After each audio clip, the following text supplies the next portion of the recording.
What's up everybody, Adrian here, back with another video, and this time I'm going to be talking about the overall Superman TV show, if it's still good, and if you should still watch. From episode 1 up until I think they took the break with episode 5 was great. Very solid. They didn't overdo it with the wokeness, if at all. And I loved how they just got right to the story. In the first episode, they just like fast forwarded everything, and they focused more on the family dynamic instead of just like action.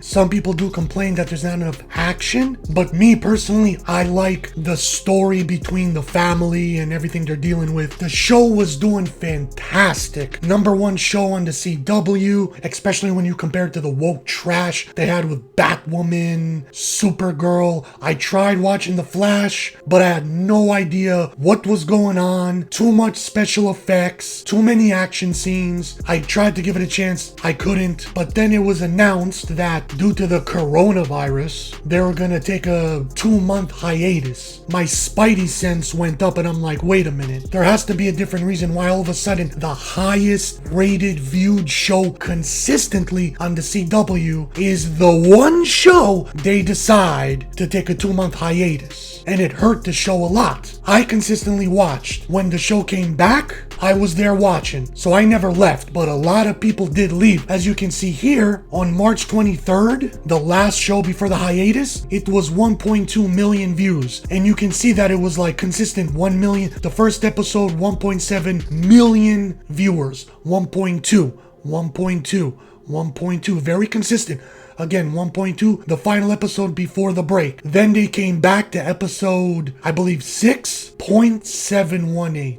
So right under 1 million, they lost 300,000 plus viewers. 1 million consistent people are watching. Why didn't they want to go back? I don't know. Maybe they forgot or got busy, but it's very suspicious why they did this. It could be because they didn't like that this show that had a white male main character with a family dynamic, you know, promoting family values, a very wholesome show, was doing better than Batwoman, which was very opposite of this show, very woke. Same with Supergirl. So then the episode yesterday, episode 7, went back up with viewership by 100,000, so it's 0.8 now. But this number could change because I literally just checked it now. So it could go higher, it might stay the same, I don't know. But it looks like the show is starting to pick up steam again, which is good. And all the other woke shows are starting to crash and burn even more than they already were. So now let's get to the overall show. With the 2 episodes when they came back from the break, again, very solid, very consistent story and plot, but especially episode 7 was fantastic. They had the perfect balance of family dynamic and pure action scenes, so it was great. I think it was like one of the best episodes, if not the first one. I think was the best. So the guy, Taylor Hoechlin, who plays Superman and Clark Kent, is freaking awesome. This casting is perfect. He plays a spot-on Clark Kent, and he plays a really great Superman.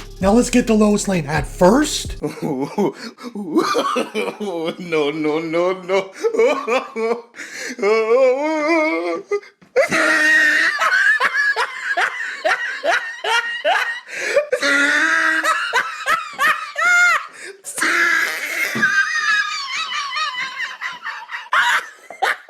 No. Oh!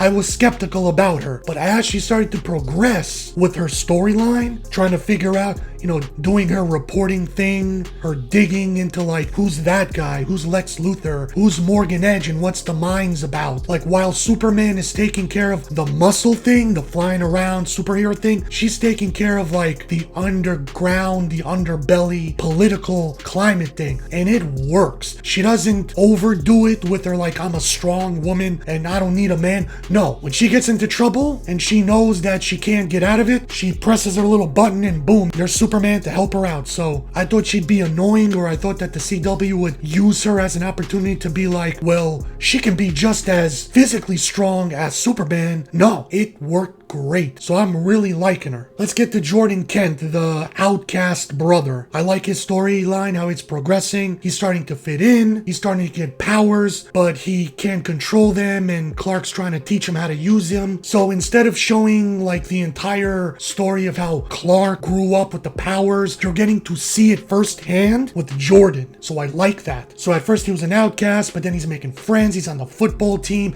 He's getting girls. Sometimes he's a little annoying, but if you had crazy superpowers that you're trying to deal with, how would you act? Now let's talk about John Kent. I like him too. He's the complete opposite, but they work together. He doesn't have powers, but maybe he might get some, or maybe Morgan Edge might inject him with some X-Kryptonite and give him some powers. I don't know. Sometimes brothers are fighting, but then they always make up and they're always there for each other. Things get dangerous and they help each other out, so I like that. Now let's talk about Sarah Cushing. I like her too. Everybody's used just enough. Not to overdo it, not to underutilize them. So at first, her and Jordan had a thing going on, but then he got friend zoned. But I like how they use her to figure out like what's going on with this guy, what's going on with Tag. You know, after Tag was taken to that special school, he escaped and then he attacked Jonathan, but then he went right to her house to ask her for help. Morgan Edge, I like him. They're slowly building him up. So there's certain episodes where Morgan Edge is right on the focus, and then there's other episodes where he's like under the radar, but he's still poking and prodding his way, causing trouble with the X-Kryptonite, and he's trying to form an army with the humans to give them superpowers, maybe to fight against Superman. Kyle Cushing, which is the father of Sarah, I like him. He's trying to get in good with Morgan Edge, but then Morgan Edge decides to choose his wife instead, so there's a little bit of jealousy there. But this character is like meant to be hated or disliked, but I'm starting to like him. I'm starting to feel sorry for him because he's actually legitimately trying to help and do a good thing, even though he doesn't know what's really going on. But I'm starting to like him. You tell me if you're feeling the same way. Now let's get to Lex Luthor. At first I figure like, oh, they're gonna overuse him. No. At first he was like the main villain mixed with Morgan Edge, and then he just disappeared. But then he showed back up, and the next couple episodes it looks like he's gonna be like the number one focus again. He has his flying suit. You get to see his backstory on this alternate universe or alternate planet where he used to date Lois Lane and they got married and had a kid, and now you get the like reasoning, the motivation behind why he wants to kill Superman, because Superman turns evil, and it showed how the evil Superman in the black suit actually killed Lois, so that's why he wants revenge in this current Earth time thing. And in the next episode they're gonna show how he traveled from his alternate planet to this planet. That's the one thing I do not like about this show, is this alternate planet universe, multiverse, multi-Earth, second, third, fourth, fifth Earth. I don't get it. I don't like it. It's probably in the comic books, so whatever, but personally I just don't get it, and I don't like it because that means there could be a million Earth with a million Superman, a million Lex Luthors, and they can all just come together to one Earth, and that's the way to quickly explain it without actually being realistic or being plausible. Let me know in the comments if you guys like it, or if you can better explain to me what this whole alternate dimension, second Earth, whatever thing is going on, because that's the one thing I hate about this show. So then Sam Lane, which is Lois Lane's father, at first he was like working with Superman, but then he might be working with Morgan Edge, I don't know, to like get some kryptonite just in case Superman becomes too angry or gets out of control, then they can like, you know, tame him a little bit. So there's times where, is he the bad guy? Is he the good guy? Can we trust him? Which I like. Then you have Lana Lang, who's the mother of Sarah Cushing, so I like her too. She's starting to team up with Lois Lane. At first she was for Morgan Edge because he was bringing back jobs, but then like she started getting suspicious and starts working with Lois Lane to figure out what's going on with the mines. And then even Lois Lane is working with Lex Luthor, even though she doesn't know who he is yet, or she eventually finds out, but they're working together in the mines, and they get attacked by Leslie Law, which I like too. They use her just enough. She has powers with laser eyes, and she was attacking Lex Luthor and Lois Lane. It was great. And even Tag is great. He has his little backstory, what's going on, you know, way back in the second episode where Jonathan Kent like got some powers and it exploded at that campfire thing, and that's what caused Tag to get his shaky super fast abilities, and he's just trying to figure out what's going on. Like I said, this show is great. They didn't screw it up with the wokeness, and I hope they stick to what they're doing.